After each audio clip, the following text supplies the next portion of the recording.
sini ada Habib Hamid bin Ja'far Gadri, Habib Hussein Arkab, dan para habaib yang lainnya, para asatidzah. Mudah-mudahan kehadiran kita bersama mereka membawa keberkahan untuk kita sekalian. Hadirin wal hadirat yang dimuliakan oleh Allah Subhanahu wa taala. Kita saat ini berkumpul memperingati Maulid baginda yang agung Nabi besar Muhammad sallallahu alaihi wasallam. Ambil kabar, perkumpulan yang semacam ini di sisi Allah lebih agung dari dunia dan seisinya. Kenapa demikian? Yang kita sebut adalah Nabi Muhammad SAW. Yang kita peringati sosok manusia yang kalau bukannya alam semesta nggak diciptakan oleh Allah Subhanahu wa taala. Dan Allah Ta'ala menyatakan di dalam Al-Quran, "Qul bi fadlillahi wa bi rahmatihi fa bidzalika falyafrahu huwa khairun mimma yajma'un." Allah Subhanahu wa taala mengatakan di dalam Al-Quran, katakanlah wahai Muhammad kepada umatmu sekalian, kita umatnya Nabi Muhammad. Allah perintahkan kepada Nabi Muhammad untuk mengatakan kepada kita dan kepada selain kita dari umat Nabi Muhammad SAW. Apa itu? Qul bi fadlillah. Katakan ya Muhammad kepada mereka, hendaknya mereka bergembira atas karunia yang Allah berikan kepada mereka, atas rahmat Allah yang Allah turunkan kepada mereka. Allah perintahkan kita untuk bergembira, berbahagia atas anugerah dan karunia Allah. Sebab Allah katakan kegembiraan ini, kegembiraan atas karunia Allah dan rahmat Allah, khairun mimma yajma'un, lebih baik dari pernak-pernik dunia yang dikumpulkan oleh manusia sekalian.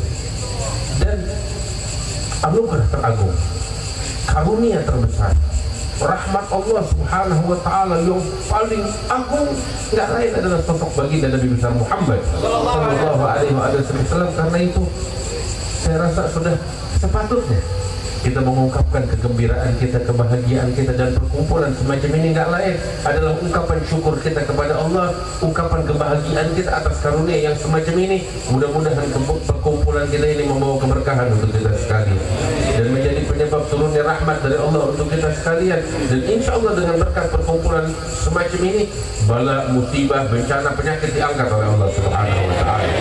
Sosok Nabi Muhammad, hadirin wal hadirat yang dimuliakan Allah, sosok istimewa, sosok yang mulia. Kita kalau mau mengkaji sosok baginda Rasulullah SAW dan perkumpulan semacam ini, nggak lain adalah perkumpulan untuk mengkaji sosok beliau. Sungguh kita akan dapati sosok beliau istimewa. Yang ada pada diri beliau kemuliaan, yang ada pada diri beliau keindahan, yang ada pada diri beliau akhlak dan budi pekerti yang agung, yang ada pada diri beliau kesempurnaan.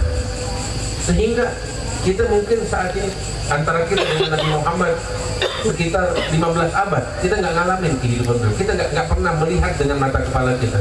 Tetapi para saksi sejarah, siapa mereka? Para sahabat Rasulullah SAW. Mereka para saksi sejarah, mereka melihat Nabi Muhammad SAW.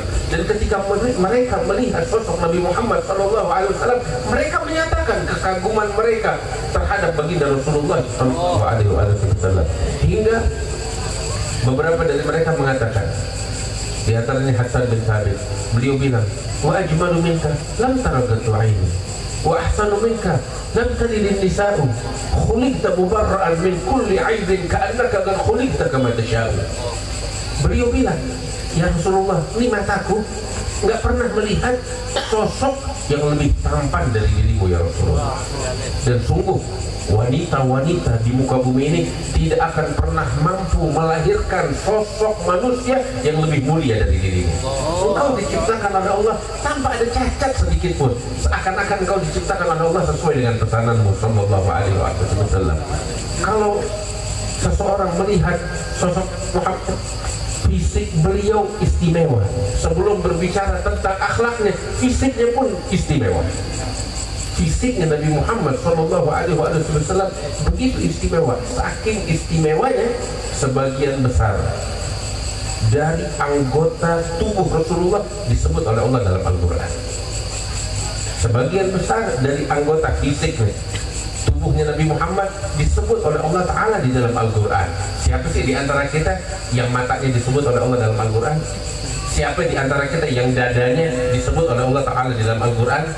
Siapa di antara kita yang tangannya disebut oleh Allah Ta'ala di dalam Al-Quran? Pundak atau punggungnya di belakangnya disebut oleh Allah Ta'ala di dalam Al-Quran? Nggak ada, kecuali sosok baginda Nabi besar Muhammad Sallallahu Alaihi Wasallam. Disebutnya di mana?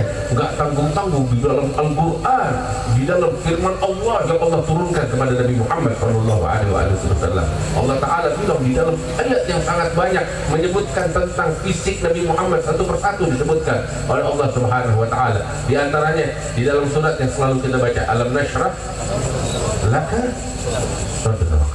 Bukankah kami telah melapangkan apa? Dadanya Nabi Muhammad disebut oleh Allah Ta'ala dalam Al-Quran. Wa rafa'na laka dzikrak, disebutkan Alam Nashrah Laka Sadrak wa wada'na anka wizrak alladzi anqadha dhahrak. Al-Dhahr, belakang, disebut oleh Allah Ta'ala di dalam Al-Quran.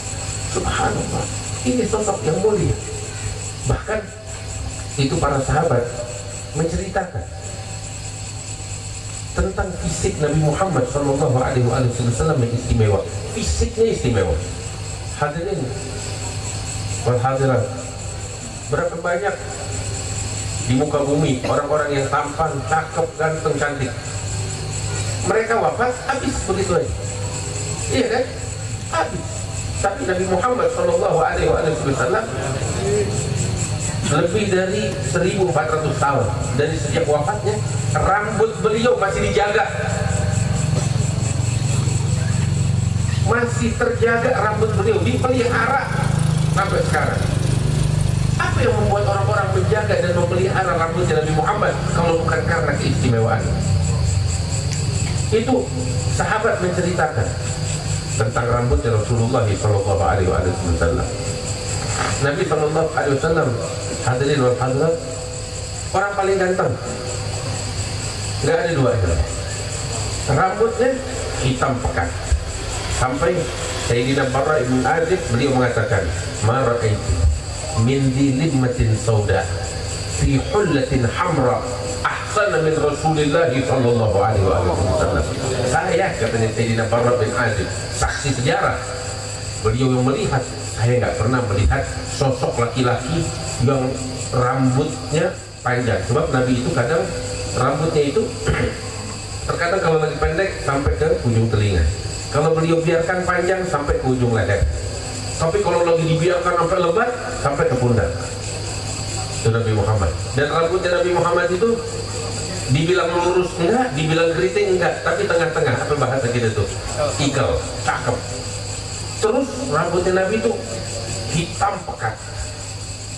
Kemudian helayannya itu, ada kan orang helayan rambutnya tipis, ada helayan, kalau rambut Nabi Muhammad helayan rambut itu tebal. Terus seperti saya bilang, kalau lagi dibiarkan panjang sampai apa namanya sepundak. Terus terkadang beliau kepang rambutnya. Di masa itu ya, itu tren di masa itu seperti itu. Ya, laki-laki rambutnya panjang yang apa namanya, menandakan tentang kejantanan, keberanian, ya. Orang-orang laki di masa itu seperti itu, rambut dibiarkan panjang sampai sepundak dan dikepang. Nabi kadang mengepang rambut itu pakai kepangan, gak cuma satu, saking tebalnya rambut Rasulullah Sallallahu Alaihi Wasallam. Itu pakai kepangan, satu di depan telinganya sini dijulurkan, satu di belakang telinganya, di kanan kiri, jadi 4 totalnya. Terkadang ya beliau pakai dengan rambut panjangnya, jenggot yang lebat. Sayyidina Abdullah bin Abbas mengatakan, "Wagat mala'a baina hadza wa hadza." Itu apa namanya, jenggotnya Nabi Muhammad memenuhi antara ujung telinga sini sampai ke ujung telinga yang satu lebih lebat, jenggot Rasulullah Sallallahu Alaihi Wasallam. Sekalipun lebat, tapi panjangnya itu nggak lebih dari segenggaman tangan. Lebih dari itu dipotong oleh Nabi Muhammad Sallallahu Alaihi Wasallam. Hadirin wal hadirat, coba kita sedikit berhayal, tuh rambut yang hitam pekat, kontras, cakep banget, pas banget dengan warna kulit yang putih kemerahan. Allahumma sholli wa sallim. Ya kalau kita kan, orang kita nih apa, sawo ya, warna kulitnya apa? Sawo matang, iya. Ada yang sawo matang, ada yang sawo mentah. Iya. Tapi kalau Nabi Shallallahu Alaihi Wasallam putih. Ada orang putihnya putih nggak enak dilihat. Ya. Ada orang yang putihnya kekuningan. Tapi kalau Nabi Muhammad putih kemerah-merahan. Allah bayangin coba. Ya, jujur nggak bisa dibayangin. Cuman kalau kita sedikit gitu apa yang tergambar di benak kita, rambut semacam itu indahnya, ya pas dengan kulit yang putih kemerahan. Allah terus kalau kita lagi apa namanya dengan pakaiannya yang cakep, itu katanya Sayyidina Barra, terkadang Nabi memakai pakaian yang ada corak kemerahan. Sampai beliau bilang, saya nggak pernah ngelihat seorang laki-laki dengan rambut hitamnya yang pekat dan panjang sampai ke pundak, ya, dengan pakaiannya yang ada corak kemerahan yang lebih tampan dari sosok baginda Nabi besar Muhammad Sallallahu Alaihi Wasallam. Itu terkadang beliau bungkus kepalanya itu dengan apa, sorbannya, imamah di kepalanya. Terkadang beliau pakai imamah hitam. Itu ketika Fatah Mekah, ketika beliau berhasil menaklukkan kota Mekah, mensucikannya dari tangan-tangan orang-orang kafir penyembah berhala, itu beliau masuk ke kota Mekah dengan rambutnya yang panjang, dikepang 4, dibalut kepalanya itu dengan sorban warna hitam. Beliau masuk ke kota Mekah dengan menunggangi untanya dan menundukkan kepalanya sebagai bentuk penghambaannya kepada Allah Subhanahu wa Ta'ala. Masya Allah. Allahumma sholli wa barik alaih. Terus tahu apa? Nabi wafat di usia 63 tahun. 63 tahun, ya bagi kita 63 tahun lumayan udah masuk usia tua, 63 tahun. Tapi itu sahabat bilang, sebagaimana Imam Tirmidzi di dalam Syama'il meriwayatkan, ya di asanid sahihah, ya, bahwasanya Nabi wafat di usia 63 tahun. Di tubuh beliau, di seluruh tubuh beliau itu nggak ada rambut putih kecuali sekitar 20 helai. 20 helai. Hadirin, 20 helai ini bisa kita bilang nggak kelihatan. Di seluruh tubuhnya rambut putih uban cuma 20 helai. Itu sahabat bilang sebagian besar di apa namanya, di sini namanya pelipis, ya. Di pelipis rambut yang nunggu di sini, beberapa helai di janggut beliau, dan beberapa helai banyak itu di rambut yang tumbuh di bawah bibir, angpal. Itu sebagian total semuanya lebih kurang 20 helai. Ini kalau cuma 20 helai yang tersebar seperti yang tadi saya bilang, ini bisa kita anggap beliau wafat 63 tahun rambutnya hitam semua, masih kelihatan seger gagah dan muda Sallallahu Alaihi Wasallam. Tapi tahu hadirin dan hadirat yang istimewa apa? Yang istimewa kok para sahabat tahu ya jumlahnya sampai sekian helai. Kok para sahabat sampai tahu? Ya, di sini mungkin ada ibu-ibu yang udah menikah, ya, bapak-bapak udah menikah. Saya mau tanya sama bapak-bapak di sini, tahu nggak berapa helai jumlah uban bininya? Atau sebaliknya ibu-ibu yang sayang sama suaminya, tahu nggak berapa helai jumlah uban suaminya? Tapi lihat sosok baginda yang agung Nabi Muhammad SAW yang istimewa, tahu kan? Sahabat tahu berapa helai. Bukan hanya dorongan cinta. Kalau cuma sekedar dorongan cinta, kita juga cinta sama pasangan kita, tapi nggak sampai kita ngitungin berapa helai ubannya. Iya kan? Bukan sekedar dorongan cinta, ada sesuatu yang lain. Tahu apa?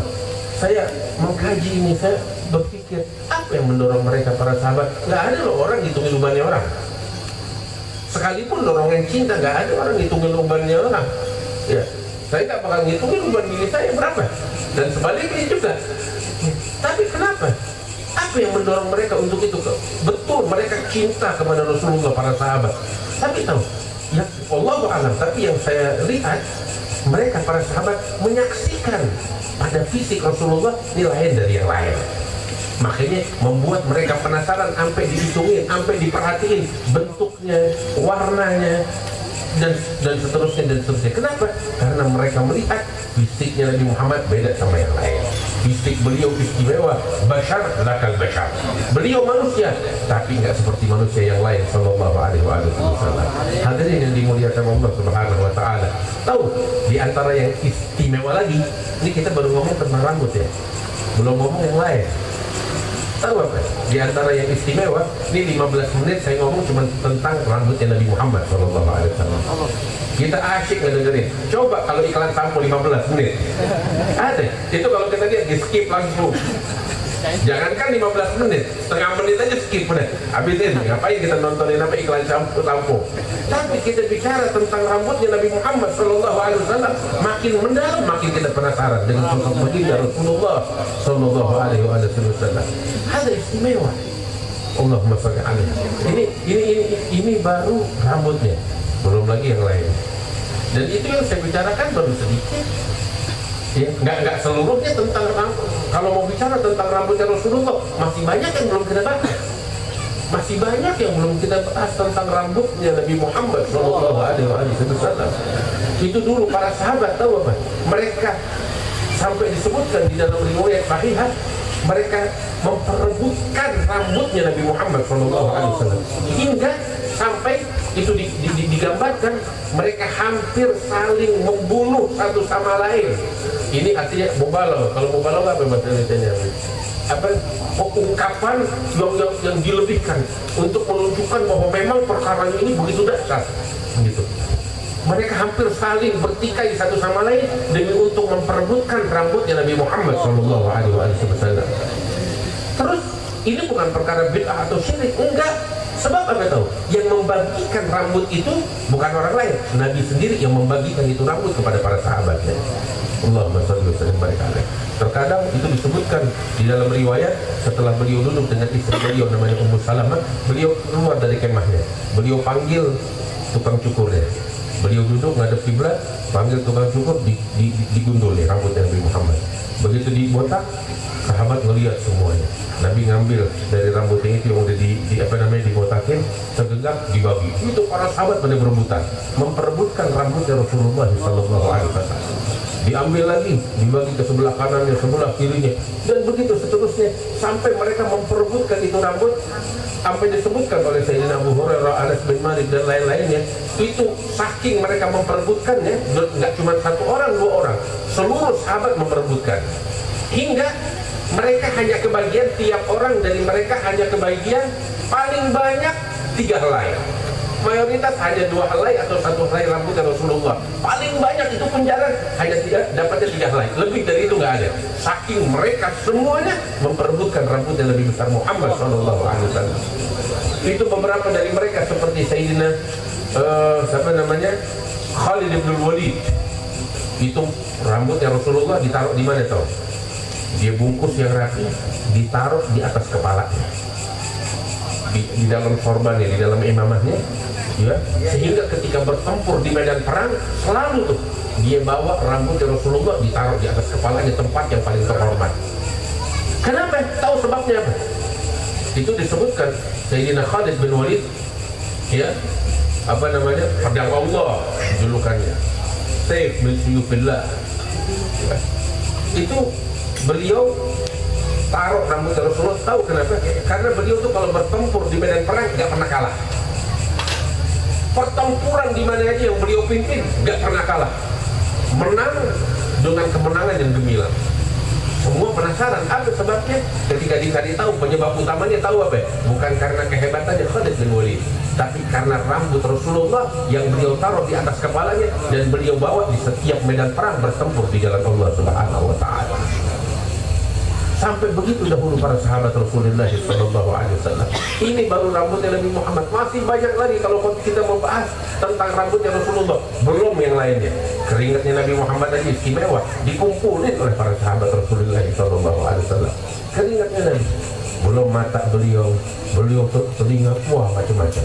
Sallallahu alaihi wasallam. Makanya kalau kita mau melihat sosok yang lebih indah, lebih agung dari Rasulullah, nggak bakal ada. Sampai itu para tahajjaratul albab wa makna.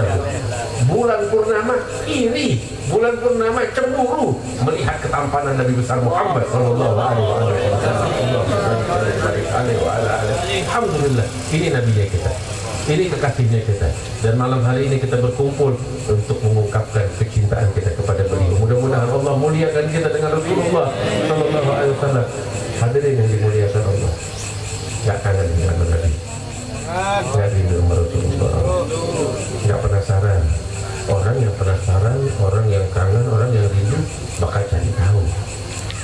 Kita kalau cuma duduk di peringatan Maulid, saya ceramah 30 menit, antara para habaib, Habib Hamid, Habib Hussein dan yang lain-lain ceramah, nggak cukup, nggak cukup. Ini Nabi Muhammad kalau kita membahas nggak ada habisnya, nggak ada habisnya. Sampai Al-Habib Ali bin Muhammad Al-Habsyi mula tentang sosok Nabi Muhammad, berkhalaqahullahu ala ahsani surah, fiha jami'ul mahasini mahsurah wa 'alaiha maghfurah. Allah ciptakan Nabi Muhammad dengan bentuk yang paling bagus. Segala keindahan yang pernah Allah ciptakan di alam semesta, semuanya dituangkan pada sosok baginda Nabi besar Muhammad SAW. Dan hanya keindahan yang ada pada diri Rasulullah, nggak ada lagi yang lain. Selain keindahan nggak ada pada diri Rasulullah SAW. Nah, sampai Habib Ali bilang, wa ala tafannuni wasfihi biwasfihi yafna zaman wa fihi ma lam yusafi. Kita kalau dikasih peluang untuk melukiskan tentang Rasulullah, jangan kita seorang, para penyair yang ada di seluruh dunia dari masa ke masa, mereka semuanya berkumpul bersama-sama untuk melukiskan dan menggambarkan tentang sosok Nabi Muhammad, masa akan habis dan sirna. Sedangkan sosok Nabi Muhammad gak bakal pernah selesai untuk dilukiskan keindahannya sallallahu alaihi wasallam. Sayyidina Abdullah bin Salam pertama kali melihat wajahnya Rasulullah, beliau katakan, falamma ra'aituhu alimtu anna wajhahu laysa biwajhin kadzdzab. Saya pertama kali melihat wajah Rasulullah, tahu betul dari wajah ini bukan wajahnya pendusta, tapi ini adalah wajahnya seorang utusan Allah Subhanahu wa taala. Alimtu anna wajhahu wajhun jadzab, wajah yang bagaikan magnet menarik setiap orang untuk jatuh cinta kepadanya. Sayyidina Ali bin Abi Thalib bilang, man ra'ahu badihatan haba wa man khalatahu ma'rifatan ahabba. Orang kalau ngelihat Nabi di permukaan, apa namanya, segen, melihat wibawanya yang begitu agung. Bayangin, raja-raja yang berkuasa di muka bumi mendengar tentang Nabi Muhammad, mereka gemeteran, ketakutan mendengar namanya Nabi Muhammad SAW. Kaisar Romawi, Maharaja Persia mendengar nama Nabi Muhammad, gemeteran, ketakutan.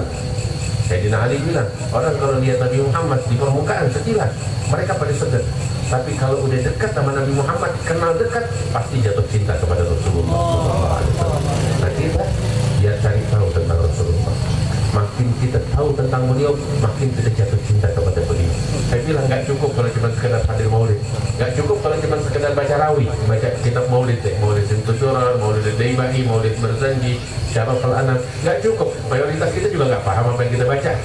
Ya cuma belajar, iya dong belajar. Nggak enak kan kalau cuma sekedar segini aja kita nggak paham artinya, kita nikmatin. Betul kan? Gimana kiranya kalau kita paham? Ya, karena itu belajar.